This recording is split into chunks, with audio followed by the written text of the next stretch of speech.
with 5-6 guys. There's Kelser. He can't hit it. Nix rebounding for the Sycamores, who trail by 7 with 7.5 minutes left. Indiana State is still sitting back in their 2-3 zone, doing a good job. Oh, good fake. Nix inside, can't hit. Bird rebounds and can't score. Oh, there's a big play. He's a little bit off balance.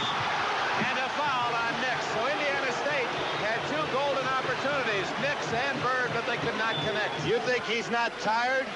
Boy, they're grasping for everything they have right now. Here's Larry Bird. He got off balance a little bit. Great rebound, though. Just keeping the ball active. He was falling backwards. Had a hard time putting that up. There's Magic with a rebound. Here comes the foul. Pretty good shoulder block. Magic is playing his heart out. Michigan State's second-half lead had not been less than 6 as time began to run out. 7 points Spartan lead, trying to run out that clock now. And here goes Johnson. And the foul is on number 30 of Indiana State, Bob Heaton. He can't believe it. Good backdoor move. Had it split out fairly well. And everybody expected Johnson to come to the ball. Goes backdoor. Here he is. Heaton waiting on him. When we get back to that call, a man up in the air has to have room to come down. Johnson looking for the three-point play, and the bench for the Indiana State Sycamores showing more emotion now than we've seen any time in the tournament. The reason for it, Dick, they called it another 2-shot foul, saying the man was cut. Now, that's a referee's interpretation.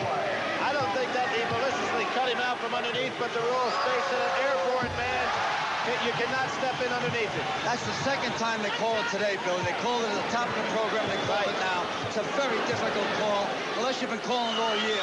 To start calling this a championship game, I don't think it's right. I gotta buy that. We've seen it all year, isn't it? We've seen it twice tonight. Well, we had one in the game in the semifinals, a definite cut, and that was not called. 21 points for Magic Johnson, a 4-point play. Michigan State has an 11-point lead. Bird hits the short break. Boy, a lot of heart out here in the part of both of these ball clubs right now. Clock becomes a factor. 19 points for Bird, and a foul on Nix of Indiana State. And again, Bill Hodges off the bench. It looked like the man fell down that time, and the ref might have been at the wrong angle. But they've been going both ways with the calls. When they're incompetent, they're being consistently incompetent, which isn't too bad. That's a little strong now. Here's the spread out a little bit. In the catbird seat, 4.5 minutes to go, and the Spartans have a big 11-point lead. They get 9 And they got a spread offense going right now. This is not their normal offense. Timeout, Michigan State.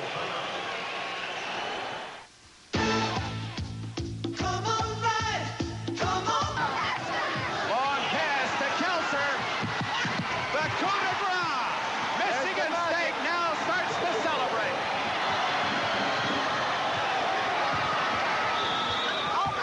Offensive foul, I believe, against Larry Bird. And now the Spartans starting to show the victory smiles.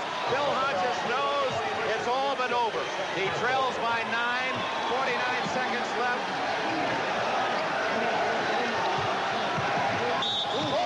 Tremendous collision at midcourt. Wow. And what's the call? The call is against Nimchik of Indiana State. He's the one that had the offensive foul, too, but they're battling out there, and Indiana State had to take the gamble out for that steal to allow the long pass. Wow, they're going to call 2 fouls on that again, but Double. he stepped in, and they really hit each other. I'm pleased no one's hurt. There's 48 seconds left, and there comes the cry out for Michigan State Spartans. They're number 1, and they are number 1. And their number 1 player, Irvin Magic Johnson. If I could put a name on the back of his uniform, I would write joy. The joy for this game, the joy that he has brought his fans and anyone who loves basketball. As Judge said, he's the best ball player in the country, pro, college, or high school. Reed comes back to hit 2 from That's going to be a technical foul. Going to be a technical foul. What happened? Larry Bird slopped the ball away from Magic Johnson while he was out of bounds. It's automatic technical foul. Hey, you have to pull all the stops when you get here. What a great ball player Larry Bird is, but This was accurately called right here. Now watch it. The ball is, Magic's out of bounds. Isn't that normally a warning first on that when you break the plane, Billy? No. That's well called. That's a good call by the official because Bird was very quick in his move. Little frosting for Magic Johnson. Michigan State 69, Indiana State 60. Johnson leads all scores with 22. Bird 19 for Indiana State.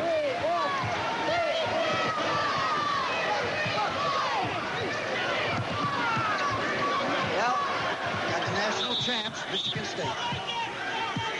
Look at Irvin Johnson. He turned to the official, two fingers out saying, he wants two.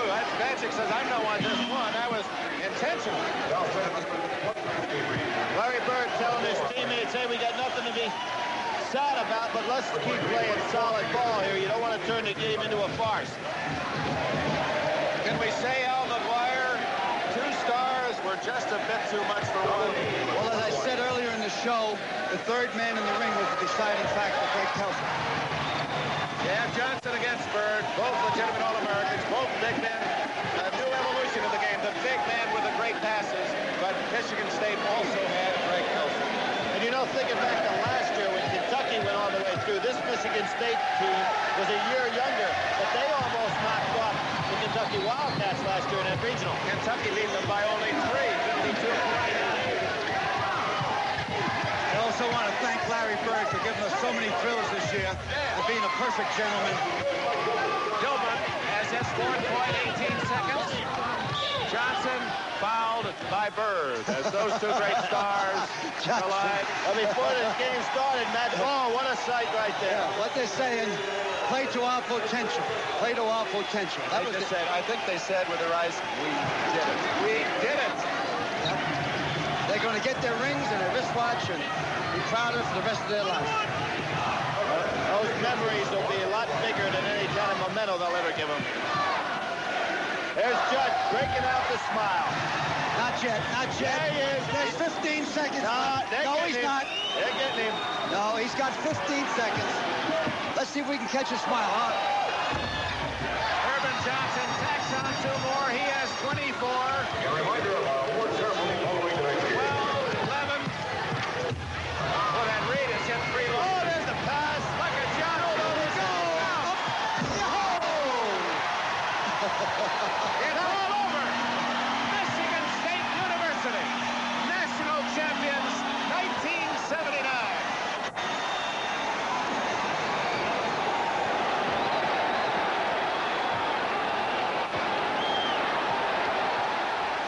And for Michigan State, their first NCAA title tomorrow night, either Michigan or Seton Hall will win its first coveted national championship. Your memories of the game in '79, why was it so significant? First of all, Dick, it put college round ball, college hoops to another level. It put it on its afterburner.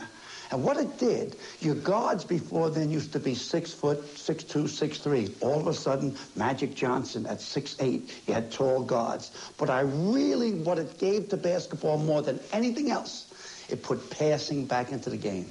A beautiful art. So today you see every kid in the blacktops and playgrounds throughout the country passing before they look to shoot. And for Magic and Bird, you could be 6'8" and 6'9", and you could